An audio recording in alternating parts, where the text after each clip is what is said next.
Se você já pegou estrada, eu tenho certeza que você já viu alguma Hilux fazendo algum absurdo em alta velocidade. Dentro da Hilux, ela movimenta no beat do tuts-tuts, vidro embaçando, ela roçando na fivela, o pau torando e eu pegando ela, o pau torando dentro da Hilux.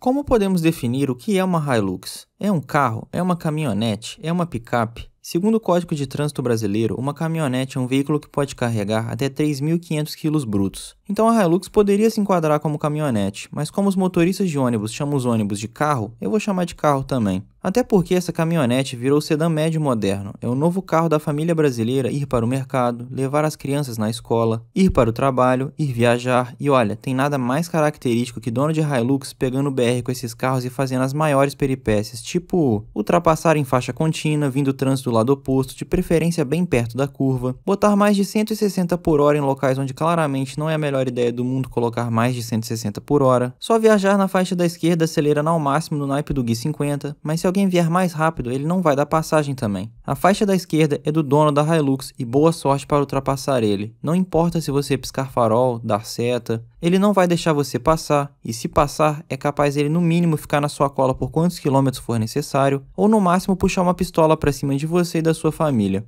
Lembrando que o Hiluxeiro pode fazer isso com criança e família no carro, nada vai impedi-lo de se sentir o dono do mundo. Ele comprou a Hilux para isso e para fazer isso de caçamba vazia. Nem precisa sair nas estradas para ver esse tipo de comportamento. Como esses carros têm ficado mais populares como veículos urbanos, dentro das cidades podemos ver essas picapes acelerando enquanto o dono está no Instagram, normalmente cortando os outros sem dar seta ou colando no carro da frente para impedir qualquer chance dele dar passagem. E principalmente, nunca parando numa faixa de pedestre. Saiba, se você está atravessando e está vindo uma Hilux, aperta o passo porque ele é doido e ele tá te vendo. Toyota Hilux SRV 4x2 2010. Existem poucas coisas que assustam mais do que uma Hilux piscando farol pra mim na estrada. Isso é sempre um sinal que coisas ruins vão acontecer. A Toyota Hilux está no Brasil há mais ou menos uns 30 anos, mas parece que ela já está aqui faz uma eternidade. Mesmo que só começou a fazer parte da cultura popular brasileira com a chegada da 7ª geração em 2005. Esse carro virou o símbolo dos agroboys, principalmente com o crescimento do sertanejo universitário. Não à toa esse carro virou letra de música, virou desejo para essa rapaziada. Era desejo, era um carro caro. Custava 100 mil reais numa época onde 100 mil reais era tanto dinheiro que daria para mudar de vida. Lembra, em 2005 o salário mínimo era 300 reais. Era algo moderno para um segmento que se prendia no passado com picapes tipo S10 e a Ranger. As japonesas tentaram modernizar esse mercado extremamente conservador. A Toyota Hilux CR-V ocupava um nicho meio estranho no ecossistema das caminhonetes a diesel no Brasil. Ela passava longe de ser o fetiche da garotada que fazia resenha escutando Gustavo Lima, fantasiadas de cowboy. Esse espaço estava migrando da Ford Ranger para a Dodge Ram. Só que também não era exatamente a caminhonete que os pais dessa garotada usaram para construir o império de pasto e lavouras da família. Essa distinção cabe mais às Fords F1000 e às Chevrolet D20. Só que devagarinho, a Hilux virou uma carta na manga e um símbolo daqueles que reescreveram a história do país à custa de muito suor, trambique, grilagem e tiro pro alto ao som de um pendrive pirata cheio dos maiores sucessos de Tião Carreiro e Pardinho, Trio Parada Dura, César Menotti e Fabiano e Michel Teló. Um segmento que sempre valorizou a tradição, a Ford Ranger e a Chevrolet S10 ganharam um espaço à parte porque são basicamente o padrão do mercado, não só pelo próprio nome, mas por serem herdeiras de uma linhagem quase intacta que vem lá das F1000 e das D20. A S10 da época se beneficiava da popularidade que a GM brasileira tinha entre as frotas comerciais e pela simplicidade e robustez, enquanto a Ranger se destacava pelo design mais agressivo, o conforto interno e a entrega de potência. A Amarok, apesar de chegar com tudo, ganhou fama de bomba por conta de uma série de problemas de confiabilidade e pela clássica arrogância da Volkswagen no Brasil de achar que sabia mais sobre o que seus clientes queriam do que eles mesmos. A Mitsubishi L200 tem a seu favor a tradição no rally, mas a suspensão tem fama de desconfortável, a cabine tem fama de apertada e a sua reputação foi queimada por problemas no sistema de arrefecimento, ganhando o apelido de chaleirinha no processo. A Nissan Frontier, foda-se, sinceramente ninguém lembra que ela existe, a não ser pelo fato que por muitos anos ela foi a caminhonete diesel mais barata do mercado. A Dodge Ram tem roubado o espaço da Ranger e da S10 entre os metidos a peão de rodeio em Barretos, mas o alto preço e a peste de Made in USA, apesar de ter sido fabricado no México com peças canadenses, a deixa mais como um bibelô do que realmente uma caminhonete de trabalho, especialmente em 2010, quando ela era praticamente um produto de luxo tão exclusivo quanto o relógio Panerai. Agora a Hilux é considerado o padrão de ouro do segmento, é herdeira de um legado sólido, porém discreto construído pela Toyota Bandeirante que se ergueu pouco a pouco. Não tanto em 2010, ela ainda sofreu uma forte concorrência da Ranger e da S10 que ainda reinavam soberanas como o sonho dos estudantes de agronomia e veterinária de Ribeirão Preto, e como queridinha das frotas de serviço pesado pelo país. Comparando com as duas, a Hilux não era só mais cara, como também era mais apertada, espartana e tinha números menores de potência, torque e capacidade de carga. Comparando com as duas, a Hilux não era só mais cara, como também era mais apertada, espartana e tinha números menores de potência, torque e capacidade de carga. Mas já vinha fazendo seu nome em frotas de empresas de engenharia e vinha migrando para fazendas e empresas ligadas ao agronegócio. Isso graças à sua confiabilidade, especialmente após a nova geração em 2005. Toyota Hilux SR-V 4x2 2010. Não é sobre ser o melhor em tudo, mas sim o melhor conjunto no geral.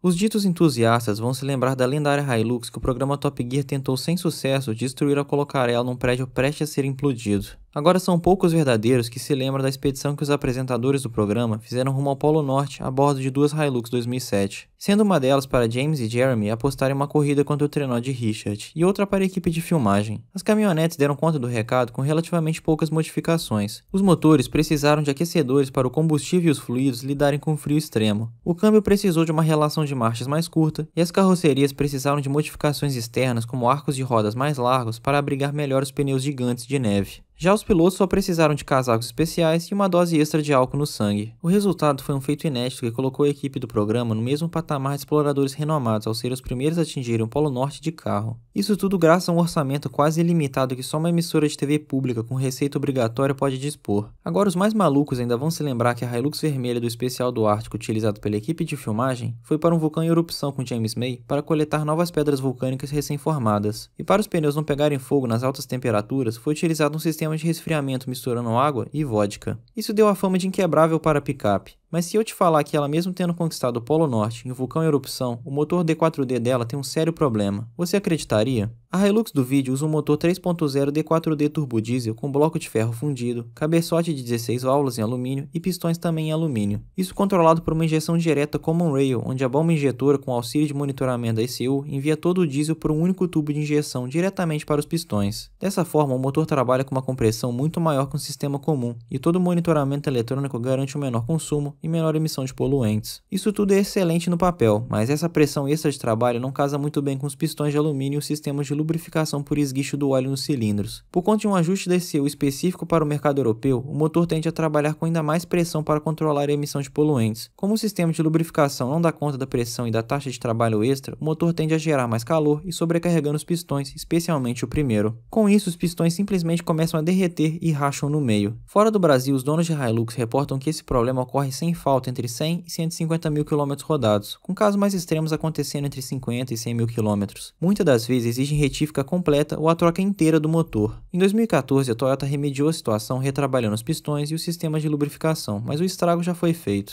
Na anglosfera não faltam memes e grupos de Facebook que essencialmente comparavam essa geração da Hilux com os carros da Subaru, que obrigatoriamente queimam a junta do cabeçote e viram bronzina pelo menos uma vez na sua vida útil. Toyota Hilux SR-V 4x2 2010. É indestrutível? Até certo ponto sim, mas esse ponto não está na Europa nem na Austrália.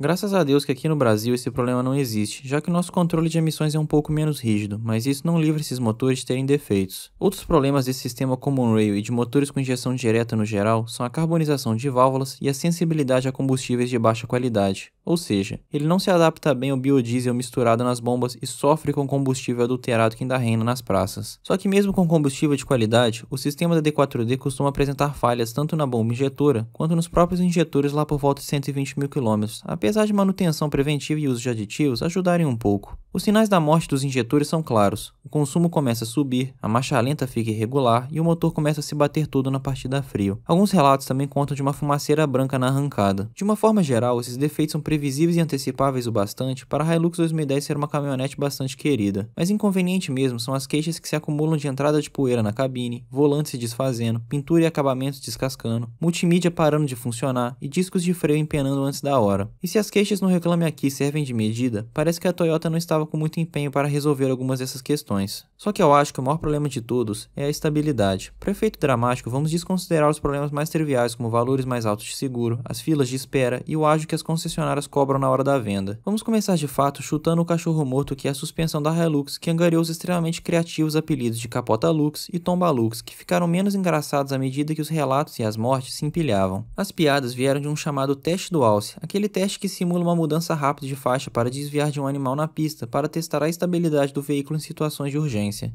No teste realizado por uma revista sueca, a Hilux colocou 2 rodas no ar e só não capotou de fato por causa do piloto. Nasceu aí uma piada que só cresceu junto da lista de acidentes ano a ano, mesmo com a adição de auxílios eletrônicos de estabilidade e de frenagem. Tá, mas qual que é a causa? Infelizmente é uma soma de fatores. Primeiro que a 7ª geração é maior, mais alta e mais pesada que a sua equivalente da geração anterior, e isso tudo cobra seu preço na estabilidade. Segundo que a direção hidráulica tende a ficar leve demais em altas velocidades e tem uma zona morta bem no centro, que já causa uma insegurança em velocidades de rodovia. O principal, porém, fica com o projeto da suspensão. A carroceria pesada e o centro de gravidade mais alto da Hilux favorece uma rolagem de carroceria, que se torna ainda maior com os amortecedores moles e a suspensão traseira de feixe de mola, que é mais simples, robusta e aguenta melhor o peso, mas naturalmente causa um efeito de pula-pula com a caçamba vazia, que irrita quem vai no banco de trás e pode chegar a fazer as rodas traseiras pularem em terrenos mais irregulares. A real é o seguinte, o que mais faz esses carros capotarem é a autoestima do Hiluxeiro que bota 160 nas curvas achando que nada vai acontecer, mas a caçamba vazia tem um preço alto. Elas ficam mais leves e mesmo que o chifre faça peso, não é o suficiente para o carro não perder o controle. O corno vai tentar corrigir, mas a virada brusca do volante dá o mesmo efeito do teste do Alce. Só que é mais rápido e nisso em poucos segundos as rodas estão para o ar e o teto no chão. É tão comum que essa que a gente gravou já capotou.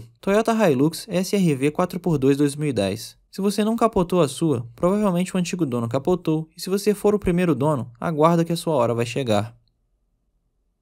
A história da Hilux teve muito sangue na sua composição, não apenas do jeito bonitinho de quem fala suor, sangue e lágrimas, mas sangue nas mãos de diversos conflitos pelo globo. Muitas guerras foram lutadas com Toyotas. Se vocês quiserem, podemos fazer um vídeo melhor contando essa história, que simplesmente mudou a forma que o mundo fez guerra no século XXI, mas por enquanto vamos tentar resumir. Nos anos 80, a Líbia, já sob a batuta do Gaddafi, entrou num confronto com seu vizinho Chad por um território ainda mal demarcado no Saara. A Líbia impunha um poderio militar invejável, com colunas de blindados e força aérea novinhos em folha, recém-fornecidos pela União Soviética. O Chad lançou um apelo aos ex-patrões franceses por auxílio, e a França até que respondeu, só que sem muita boa vontade. Além de algumas missões de bombardeio em apoio ao Chad, a França fornecia um punhado de armas e um lote de 250 caminhonetes Hilux da plataforma 100, a mãe da nossa protagonista e prima da Toyota Land Cruiser, nome internacional da nossa Bandeirantes. Elas foram prontamente equipadas com lança-foguetes e metralhadores .50 pelo exército do Chad e lançadas a toda velocidade sobre colunas de tanques líbios em pleno deserto. As caminhonetes eram leves demais para ativarem as minas antitanques colocadas pelos líbios e eram ágeis demais para os blindados e os tanques acompanharem. O resultado foram 7.500 mortes do lado líbio contra 1.000 mortes do lado do Chad, além de mais de 15 milhões de dólares em equipamentos perdidos. Além de campos de batalhas obscuros da Guerra Fria, a Hilux fez e segue fazendo história com os mocinhos mais inúteis do mundo. E sim, mocinhos com muitas aspas. Foi nessa época que a Hilux se tornou o veículo leve de escolha da ONU em missões de paz e estabilidade ao redor do mundo, geralmente pintada de branco e adesivadas em azul celeste. Ela foi companheira dos capacetes azuis em missões de grande importância, como por exemplo, fazerem nada frente aos massacres étnicos na Bósnia, trocarem comida e ajuda humanitária por sexo na Somália e serem responsáveis por massacres e epidemias de cólera no Haiti. De qualquer forma, a Hilux e suas primas SUV são tão requisitadas pela ONU que elas são fabricadas sob demanda numa planta exclusiva da Toyota em Gibraltar. Lá elas contam com uma série de modificações como blindagem nível 3 na lataria, janelas de acrílico balístico, reforço com chapas de aço no assoalhos para resistir a minas terrestres, tanques de combustível extra, reforço na suspensão para até 2.300 kg e pneus todo-terreno Ramflat, entre outros. Toyota Hilux SRV 4x2 2010. De boas intenções, o inferno tá cheio. Um dado bem curioso é que ainda em 2006, o primeiro ano completo dessa geração no Brasil, a Hilux já ultrapassava os 50% das vendas de caminhonetes no Ceará, enquanto no resto do Brasil esse número mal chegava a 25%. Em 2025, de acordo com a Fenabrave, uma única linha da Hilux vendeu sozinha mais que todas as marcas de luxo do Brasil inteiro. Sim, apenas um modelo de Hilux sozinha vendeu mais que todas as marcas de luxo do Brasil juntas. Pensa nisso. Essa fama foi sendo conquistada não apenas com histórias dramáticas de carretas ou tratores atolados do barro, ou com anedotas bêbadas de caixa de som e universitários bêbados de agronomia e veterinária dançando na caçamba uma noite inteira durante os jogos universitários, mas sim com histórias de caminhonetes rodando mais de 800 mil quilômetros no motor original só com manutenção preventiva. A Hilux é um símbolo mais do que um carro, é um carro que representa o sucesso de indivíduos, o sucesso de seu trabalho, seja no campo ou seja na cidade, mas principalmente no interior, onde esse carro é mais cultuado. Todo mundo queria ter um sítio grande e uma Hilux do ano parada na garagem, mas por muito tempo a Hilux era o carro que trazia as más notícias no interior, era o carro para quem realmente fazia e acontecia. A Hilux era para encher a caçamba com a colheita para levar para vender de madrugada, mas não só isso. Precisava encher a caçamba com tabletes de maconha direto do Paraguai? Mesmo que os donos de Hilux sempre gostaram mais da branquinha, era o carro ideal para trazer a carga. Precisava de um carro para juntar 4 capangas armados para invadir terras indígenas e usar para garimpo? Hilux neles. Precisava de um carro para juntar os caras para remover não pacificamente um assentamento do MST? Hilux neles. Precisava de um carro para aterrorizar os vizinhos para convencê-los de forma amigável a vender suas terras a um preço bem abaixo de mercado? Hilux neles. A chegada de uma Hilux no terreno dos roceiros quase sempre significava problemas, a não ser que fosse sua própria. Com o tempo, mesmo que esses carros perdessem pouco valor, depois de muita luta hoje em 2025, um trabalhador rural pode ter uma Hilux 2010 como essa para chamar de sua, para poder auxiliar a levar a produção para os clientes, para trazer adubo, para levar ferramentas, para viajar rumo às exposições agropecuárias, para levar a família para umas merecidas férias na praia. Uma Hilux pode significar uma coisa ruim, mas também pode ser uma meta, um objetivo, e quando alcançado, vira uma realização. Toyota Hilux SRV 4x2 2010. Ou morre como um vilão, ou vive o suficiente para ser um herói.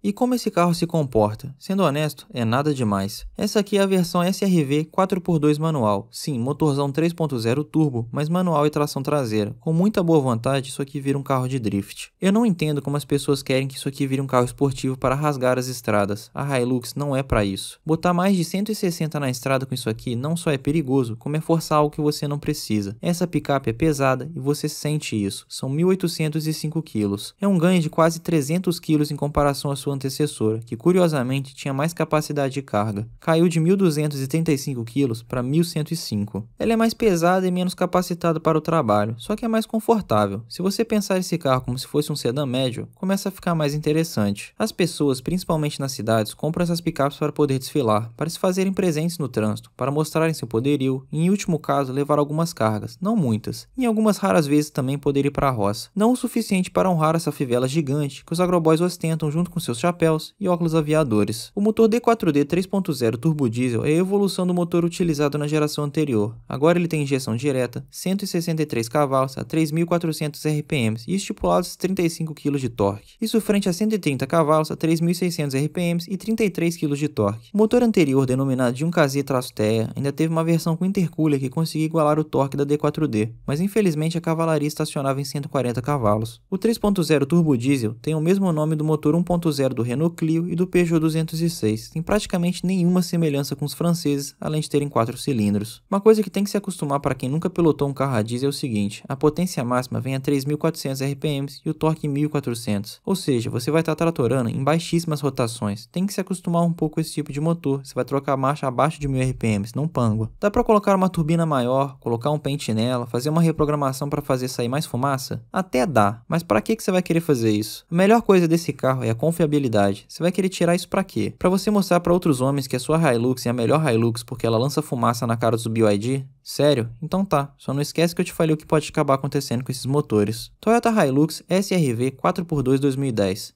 Eu preciso falar de novo que isso aqui não é um carro de corrida?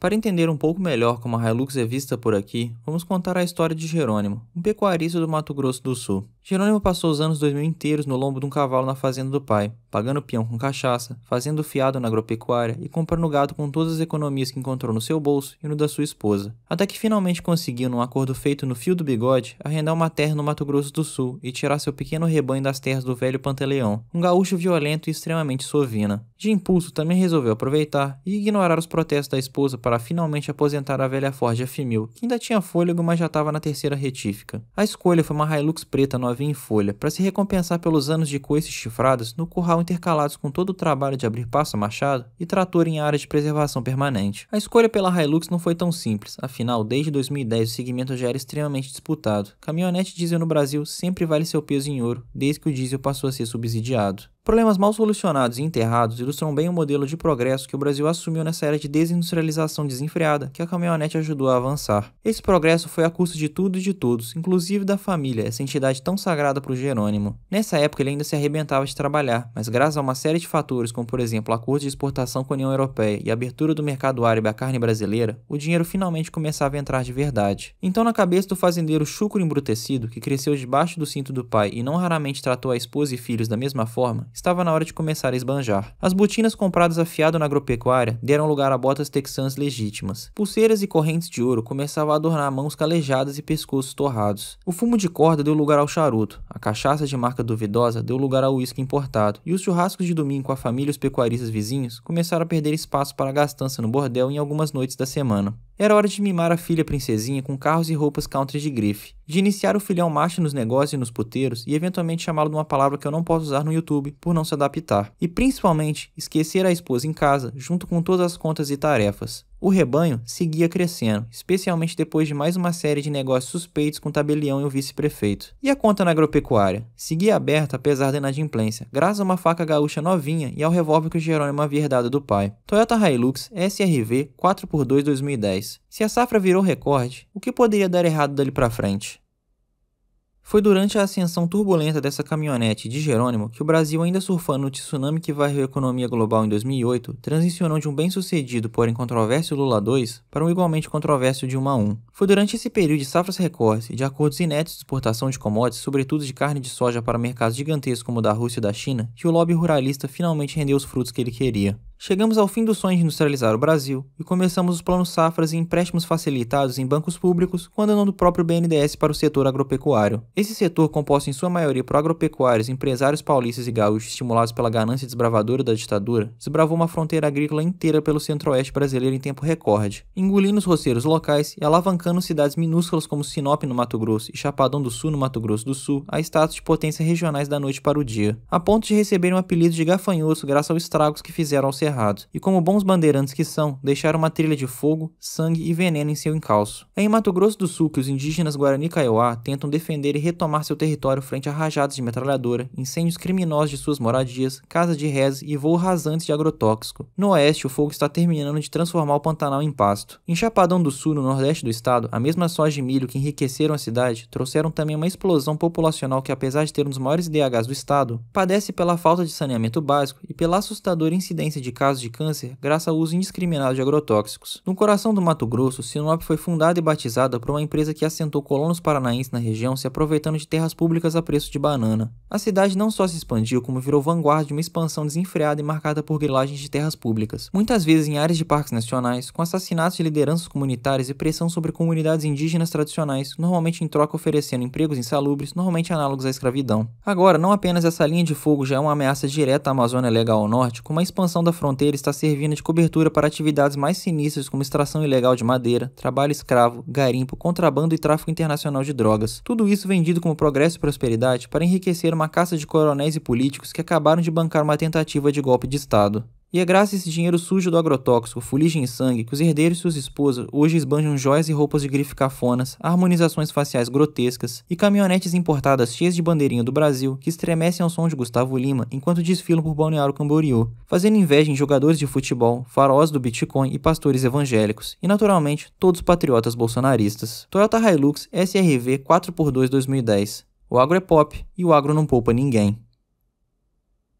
E é por isso que eu não gosto do que a Hilux representa. Ela pode ser na sua base uma picape robusta e pronta para o trabalho, mas ela representa a expansão do Grande Goiás. É o avanço irrestrito da elite do agro centro-oestina para cima de todo o Brasil, e falo isso sem nenhuma idealização que uma elite carioca barra paulista seria um freio para isso. Tamo trocando filhas da puta por cuzões. Só que o mais importante, enquanto esse estilo quase caricato da elite das novelas da Globo clamava por aprovação de intelectuais e formadores de opiniões para continuar seu projeto falido, os senhores do Grande Goiás não estão nem aí para isso. Eles não precisam precisam da validação moral e intelectual para afirmar sua posição no cenário atual. Eles vão impor seus interesses da forma que forem necessários, seja comprando deputados e senadores, seja na bala contra os pequenos e médios produtores, ou seja da forma cultural impulsionando seus artistas. O fenômeno dentro da Hilux não foi à toa, ele foi muito bem financiado. Uma Ana Castela não existe organicamente sem o dinheiro massivo do agro. O Grande Goiás não precisa de grandes intelectuais, eles já têm o Pablo Marçal, que move muito mais multidões que qualquer rato de faculdade. Podem parecer que eles fazem isso para querer criar uma visão idealizada do que seria o agro, mas na real é só para mostrar que eles podem. Eles podem colocar quem eles quiserem nos holofotes. Eles podem lançar músicas ruins falando que o trator vale mais do que uma Porsche, falando que quem bota comida no prato brasileiro é o agro, mesmo isso sendo mentira. Quem planta soja e cria gado para exportação não alimenta o brasileiro, muito pelo contrário. Mas com financiamento massivo, essas músicas pegam milhões e milhões de visualizações. A música sertaneja passou por muitas fases. A famosa fase universitária, quando realmente na era Lula 1 e 2, muita galera da roça foi para as universidades e o estilo acompanhou. Foi uma época onde a Hilux virou um ícone. Agora é a concretização. É para mostrar a potência do agronegócio perante a sociedade brasileira. O que o agro realmente trouxe de bom para as comunidades rurais? Além da concentração de terras, desequilíbrio no preço dos alimentos, nível recorde de agrotóxico nos alimentos, eles também trouxeram problemas das cidades grandes para o interior, fazendo cidades que antes tinham apelo aos pequenos produtores, agora serem pequenas cidades de serviço que hoje têm problemas sérios como tráfico de droga, violência. Cidades que antes eram tranquilas com baixo custo de vida, agora lidam com especulação imobiliária e um sonho frustrado de progresso. Quem aproveitou os anos 2000 para se formar em agronomia ou engenharia agrônoma ainda garantiu um emprego. Quem não, viu tudo aquilo que lhe foi prometido se acabar em tão pouco tempo. Toyota Hilux SRV 4x2 2010, o carro oficial do Grande Goiás.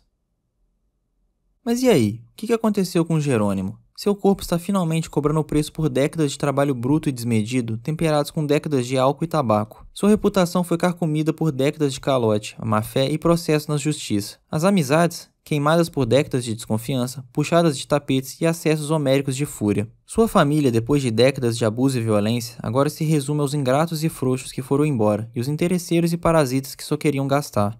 Vagabundos todos eles, né? Ninguém presta mesmo, só o Jerônimo. No fim, numa casa de fazenda quase vazia, resta Jerônimo relógio importado no pulso desfigurado por fraturas em um acidente de curral e um crucifixo de ouro pesado comprado em São Paulo. O gado, o pivô de tanta glória, intriga e discórdia, passa numa terra que agora não lhe pertence mais e que está na fase final de litígio com a União, o arrendatário, o banco e o diabo. Mesmo os peões estão indo embora por causa do maldito Bolsa Família, né? Ninguém mais quer trabalhar nesse Brasil. Mas embaixo da velha figueira, ao lado do velho barracão cheio de tralhas, tambores abandonados e sacos de sal, está lá a Hilux, empoeirada e desbotada. A carroceria coberta de arranhões e de barro segue íntegra ao contrário da consciência de Jerônimo, corroída pela cirrose dos próprios arrependimentos. O pecuarista troncho dá partida no motor buscando acordar algo, ou talvez fugir para longe de si mesmo. E ao invés do áspero ronronar de sempre, tudo o que ele recebe é uma nuvem de fumaça branca e a batucada dos bicos injetores, finalmente pedindo clemência. Toyota Hilux SRV 4x2 2010. A vela está se apagando e a garrafa de cachaça Jamel está chegando ao fim.